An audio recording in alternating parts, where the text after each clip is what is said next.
Primatas. Autor: Clayton Stedler.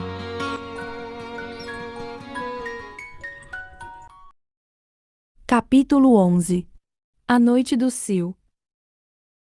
Passei mais horas do que gostaria na sala das ferramentas. A porta havia rangido baixo quando entrei, e depois disso o silêncio voltou ao meu redor, como se o zoológico inteiro tivesse prendido a respiração.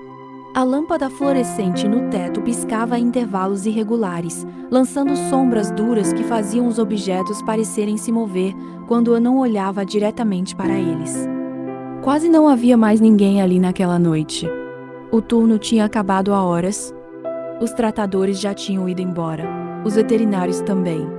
Restava apenas a Bia, lá na ala das cobras, longe demais para ouvir qualquer coisa que não fosse um desastre completo. Saber disso não ajudava. Pelo contrário, tornava tudo mais oco. Respirei fundo, sentindo o cheiro de metal, poeira e ração antiga impregnado no ar fechado. Comecei a procurar. Abri uma gaveta enferrujada, vazia, exceto por pregos tortos e uma chave que não servia para nada que eu conhecesse. Fechei com cuidado, tentando não fazer barulho, embora não soubesse exatamente por quê. O som ecoou mesmo assim. Atravessei a sala devagar, minhas botas levantando uma fina camada de pó. Passei os dedos por uma bancada, deixando um rastro limpo na superfície suja. Cada gesto parecia alto demais, cada movimento, observado, mesmo sabendo que eu estava sozinha. Ou quase. Agachei ao lado de uma caixa plástica empilhada com outras. A tampa resistiu um pouco antes de ceder com o estalo seco. Dentro, cordas emboladas, algumas gastas, outras ainda firmes. Passei a mão por elas, sentindo a aspereza das fibras, escolhendo uma que ainda parecia confiável. Serve. Murmurei para mim mesma, a voz soando estranha no espaço vazio. Separei a corda e a deixei ao lado da porta. Continuei. Mais ao fundo, encontrei outra caixa, menor, encostada sob uma prateleira torta. Puxei com esforço. Ela raspou no chão, o som arranhando o silêncio. Abri, plástico rachado, mas inteiro o suficiente. Vai ter que servir de bebedouro.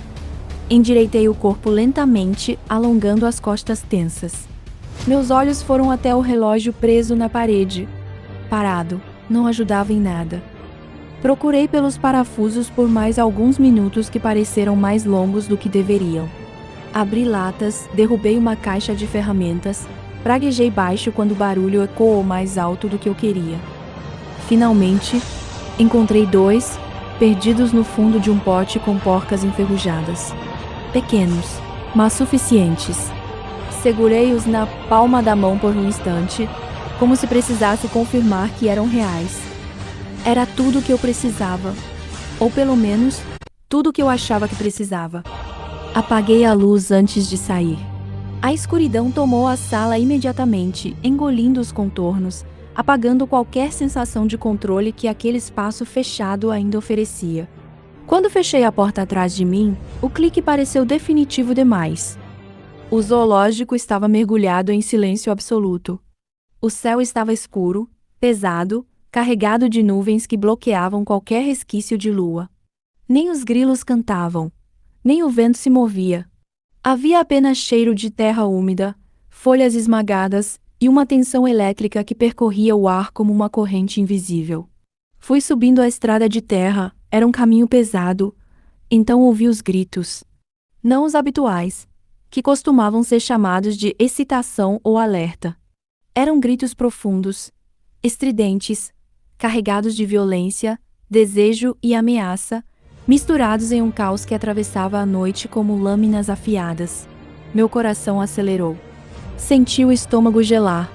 Ajustei os óculos, mesmo sabendo que a escuridão tornaria pouco útil a nitidez extra, e corri pelo caminho que levava à ala dos chimpanzés. O cheiro mudou à medida que me aproximava. O ar estava impregnado de suor, sangue, terra revolvida e frutas esmagadas. Cada respiração era intensa, quase física. Cada passo fazia minhas botas afundarem levemente no chão úmido. As folhas secas estalavam sob meus pés, E o som parecia amplificado pela noite silenciosa. O que estava acontecendo? A curiosidade, preocupação tomavam meu peito. Eu desejava chegar rápido. Quando cheguei à borda do viveiro, a visão me cortou com uma lâmina. Máculo e Sinistro se enfrentavam no centro, braços estendidos, músculos tensos, cada movimento rápido e brutal. Não havia rugidos, nem gritos histéricos. Apenas se encaravam calculados e precisão mortal. Ao redor deles, o resto dos grupos já lutava, jovens e adultos, machos e fêmeas, atacando, esquivando, defendendo territórios invisíveis. Cada galho quebrado, cada pedra movida, cada mordida e golpe formava uma coreografia aterrorizante de instinto e estratégia. Meu corpo inteiro reagiu, respirei fundo, mas a ansiedade tornou cada respiração curta e irregular. Eu senti o cheiro do sangue misturado ao suor e à terra, e o chão parecia tremer sob a força dos corpos que se chocavam, como se o próprio viveiro respirasse com violência.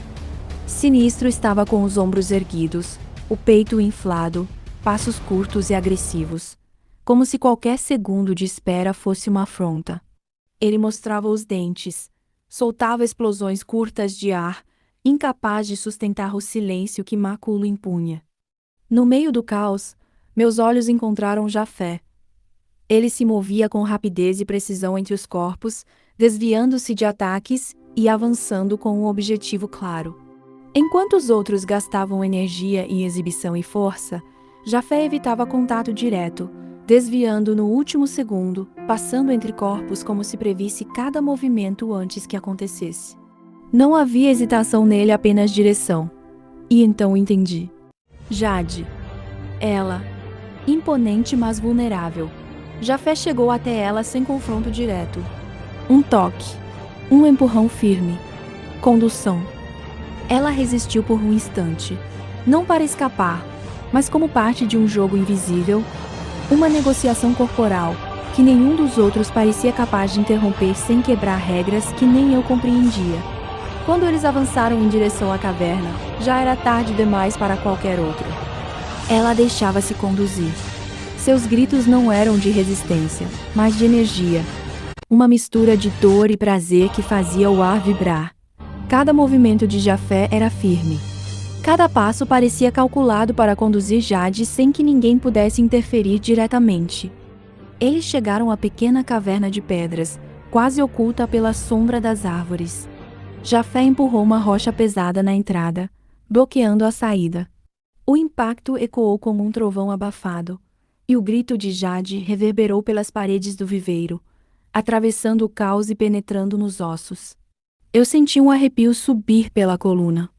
Do lado de fora, a batalha continuava, mas havia uma pausa sutil. Máculo observava, os músculos tensos, olhos fixos na caverna agora trancada. Sinistro rugiu, cheio de frustração, mas havia limites não cruzados. A fêmea no cio estava isolada, e aquele era território que ninguém saborearia além de Jafé. A guerra seguia em torno da caverna, mas a tensão dentro dela, invisível para todos exceto o novo casal.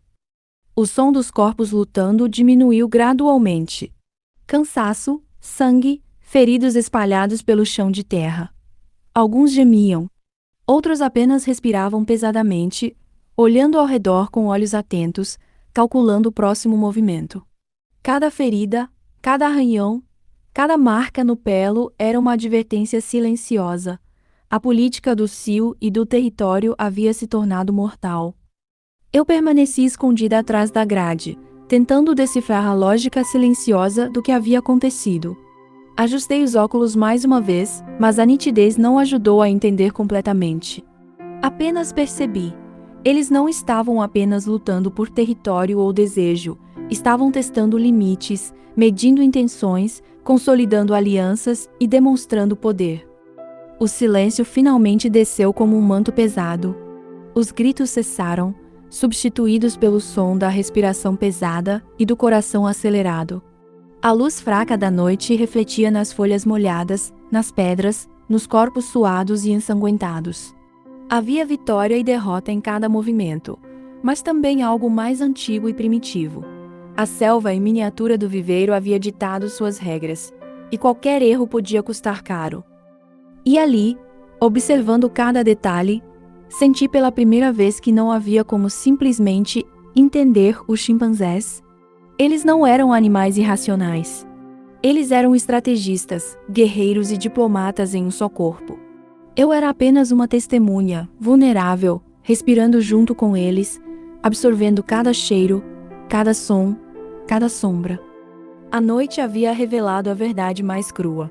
O cio de Jade não era apenas um ciclo biológico, era guerra, política e poder concentrados em instinto e inteligência. E ninguém sairia dali ileso, nem mesmo eu.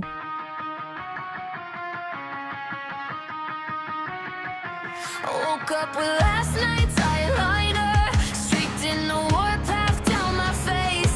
Phone full of unsent paragraphs. I keep rehearsing then erase. I talk tough in my reflection, but I fold when I see your name. Every joke turns to confession. Every laugh leans into shame. You say I'm too much, I say maybe.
You only text when